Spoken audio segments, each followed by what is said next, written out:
Most contemporary self-improvement advice, especially targeted toward men, goes something like this: ignore women, ignore society, chase the bag, put your head down and hustle. I don't know why I did these four things. It's not like it's a bullet point lister. You get my point, right? You on any sort of like inspirational Instagram account, they'll go along the lines of something like that, basically saying, save up all your money, invest in real estate, um, don't spend your money on stupid shit and all that. All fine and dandy things. I think everybody can, you know, benefit from being more financially responsible. But there's something that kind of gets thrown out.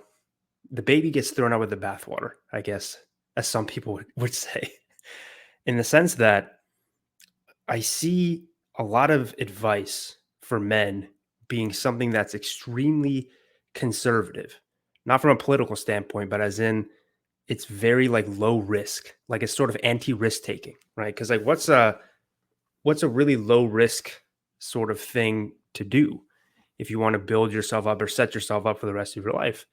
Well, you want to open up a 401k, a Roth IRA, make sure that you're living well below your means when it comes to finances. Don't take any fancy vacations. Don't do anything like that. Like, be very conservative with your money. And then you take that money and you invest it in XYZ that grows over time, et cetera, et cetera. Again, nothing bad on the surface. The problem comes where it sort of comes from this.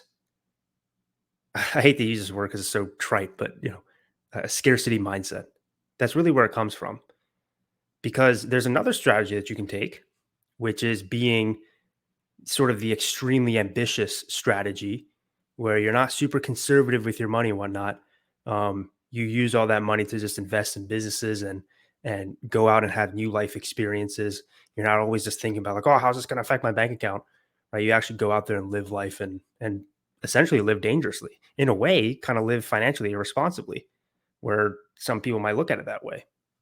As long as you're using that money for experiences that help sort of deepen your spirit and make you kind of a more interesting person, I would say.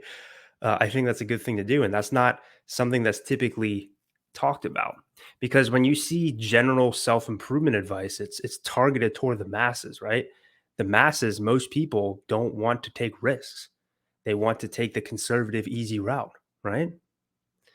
And like I said, all the stuff that I was talking about, I don't want to say that you shouldn't do that. Ideally, you should be financially responsible.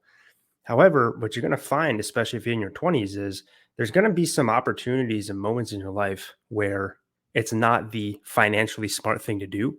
But when you look back on it, and I can speak as somebody who's about to turn 30, you look at back on those experiences that at the time were financially irresponsible, and you see that the importance of it. And there's something, there's a lot more at stake here than people realize. Because if you were living very conservatively, very safe in your 20's, you're not really taking risks socially, financially, professionally, whatever. You're just kind of taking that safe path. Well, what ends up happening is, as human beings, our superpower compared to other animals is our ability to adapt. Um, you can go to like the cold ass Arctic, the tropical jungles, the deserts. You're going to find some kind of humans there. Um, Humans are just very, very stubborn and adaptable to our environments. There's one game that I used to play, Fallout 3. I played all the Fallout games, but I think it was Fallout 3, where it was just a casual comment, but it stuck with me for some reason. There's like this little town. You guys will probably remember if you've played the game in Fallout 3, where the town is built around an atom bomb. Like that didn't detonate. I forgot what the name of the town was called. It's at the very beginning of the game. But this, you can ask him like, hey, what's there to do in the capital wasteland? It's a post-apocalyptic world in that game. And he's like, there's not much, but everywhere you go, there's going to be some kind of humans there, because human beings are stubborn like that. We can adapt. And yeah, I don't know why that stuck with me, but it's definitely true. And so because as human beings, adaptability is our superpower, If you're living very conservatively, very, very much like risk free, which a lot of self improvement, self help advice is tailored toward, it's tailored toward the self preservative instinct. Um, that is going to be sort of your natural state for the rest of your life because there's this thing called neuroplasticity where your brain can kind of your brain gets, I guess, for lack of a better term, it gets harder over time. It gets more dense in the sense of it's not able to learn new information as much. And sort of the benefit of youth is that you're very impressionable. Your brain is like a sponge and it becomes less sponge like as time goes on.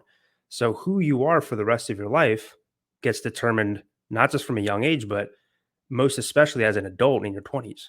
And so, if you're just living very conservatively in your 20s, it's going to be very tough for you to do great things and take high risks and accomplish anything great in your 30s and beyond, right? So let's take two different examples, or two different scenarios, I should say. Sorry, my glasses are bothering me.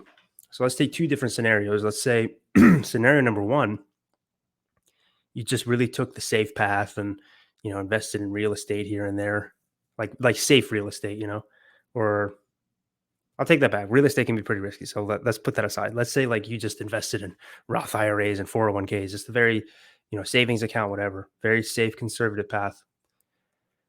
And you're my age now. You're 30. Let's say that you have, I don't know, $100,000 saved up for age 30. That's pretty impressive. And then let's take the alternative. You get to 30 and you're dead broke. You can barely pay your bills, but you've had a tremendous level of life experience. You've dated tons of women, you've traveled the world, you've started up a bunch of businesses, a bunch of them failed. Maybe that's why you're in the situation you're in now. And you have just a tremendous level of life experiences. And more importantly, you kept taking those risks, right? Whereas the other guy, although on paper, right? Oh, $100,000 in the bank compared to a guy that's dead broke. Well, you're going to choose the $100,000 guy, right? If you had to choose one or the other to be without any more information. Well, okay, so let's extend this thought experiment out a bit more. Let's extend it into their 30s. What happens in their 30s with both of these people? Well, the guy that has $100,000 saved up, married, just the first girl that showed interest in him because that was like the safe option, right? Has a safe, secure job, whatever. Um, and then, you compare that to this other guy. Well, if you're trying to achieve greatness and if you're trying to really achieve anything, then this guy who chose that safe path at 30 and hasn't really risked anything in his life, it's literally almost impossible for him to change and all of a sudden um, be able to change sort of that mindset. Where this guy is very adaptable. His brain has almost sort of adapted to like environments constantly changing, if that makes sense, you know? So this person, I'm getting mixed up which is which. So this is the broke guy. This person, because of all the experiences that he's had, he has much more potential for the rest of his life because, doing scary things like starting a business or like what I'm trying to do now, write a book, right? Like that takes a tremendous level of risk and or tremendous level of, I should say, courage, honestly, and risk taking. Whereas this side, he's not prepared for that at all. And this goes a little bit further. I think I would actually even say I would trust this guy a lot less, the guy that sort of took the safe path, because like I said, if he was taking the safe path, and I think this is for another video, but I think naturally for men, we all have this proclivity to strive for greatness, whether it be an individual greatness or a collective greatness that we want to be a part of. The fact that collective greatness isn't as ubiquitous anymore is where a lot of nihilism comes in. I mentioned that in a previous video. But I think if you just play things safe your entire life, and then you have safe results as a result of that, this same guy that just married, the random, the first girl that liked him because it was a safe option. As soon as he gets some sort of power or some sort of influence, that's the type of guy that will like cheat on his wife because finally like the hot secretary is actually interested in him because he's a high value man now, right? In his 40s. um, just put aside the ridiculousness of the manosphere saying that stuff, but it does actually happen. Um, that type of stuff is more likely to happen if you haven't had a lot of those life experiences that you could have experienced in your 20s. And more importantly, I mean, that type of person, you just play it safe your entire life. I mean, those people are fucking boring, man. Like, do you really want to become somebody who's boring? Oh, cool. You have $100,000 saved in the bank. Great. You're boring AF. And compared to guys who are millionaires and 100 millionaires, you're basically worth nothing. You're still more of a peasant than you are a king financially. So, like, what do you even have, right? Like, in the grand scheme of things, who cares? Like $100,000 really isn't that much. That's how much Jeff Bezos makes in like a few hours just by existing. Okay. So I think one of the things that worries me, and one of the things that I learned from Nietzsche is the danger of decadence and the danger of the self-preservative instinct.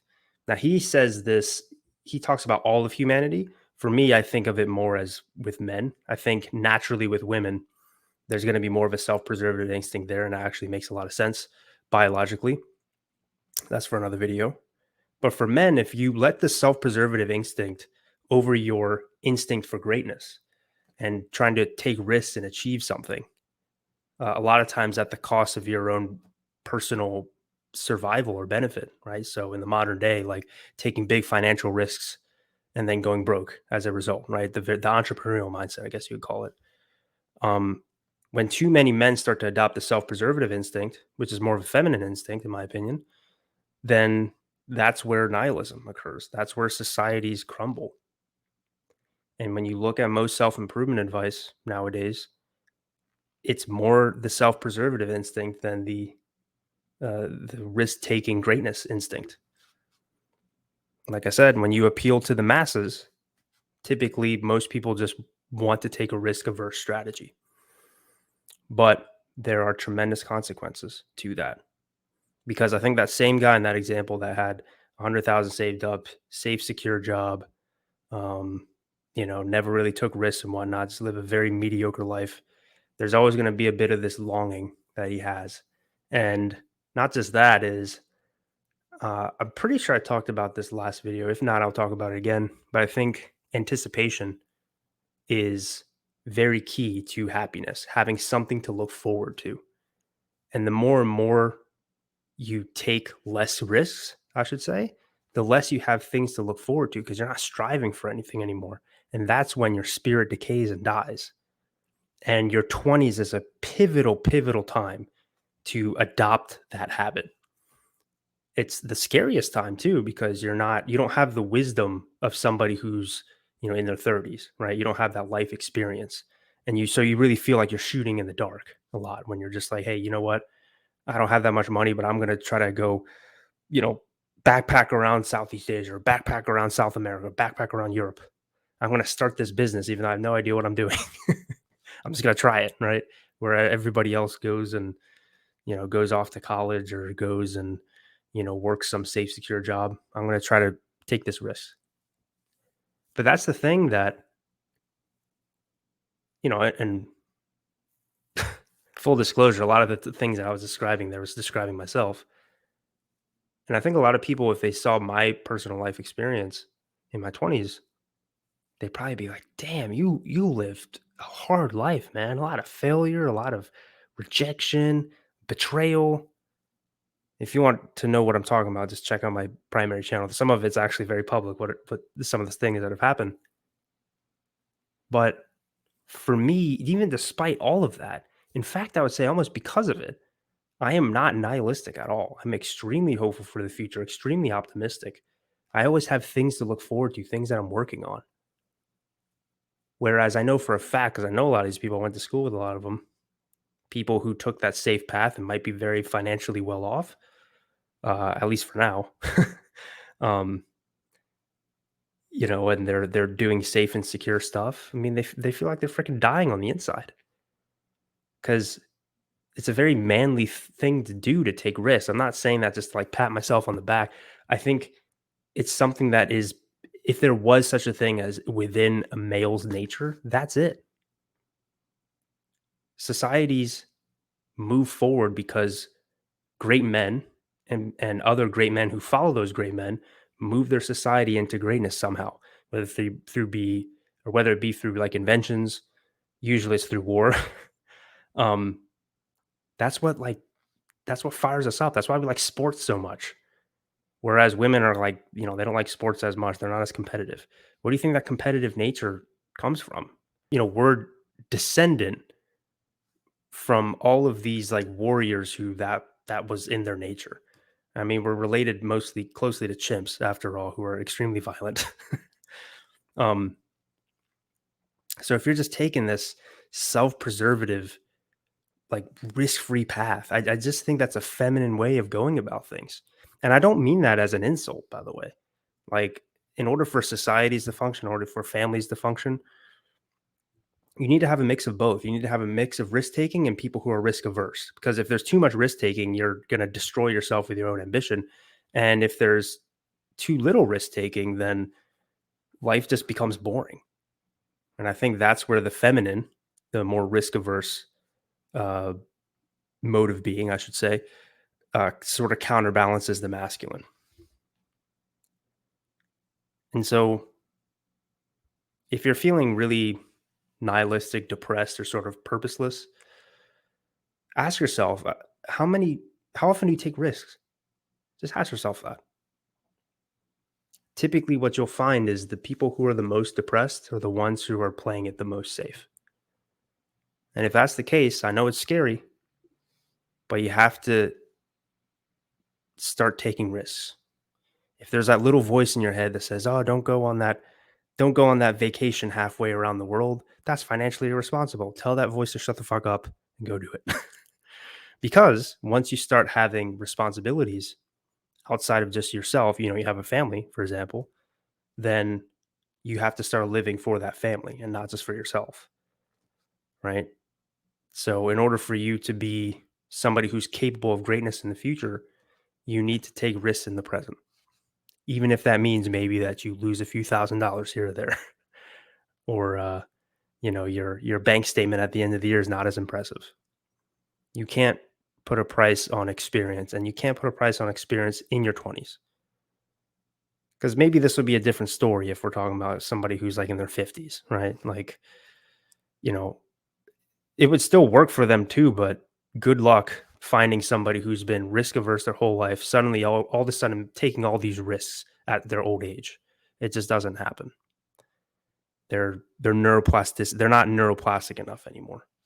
You have to implement that sort of mentality in your life in your 20's by any means necessary. I hope this made sense. Made more sense in my head before I said it. If not, I will make another video on it in the future. But I'll see you guys in the next video. Bye.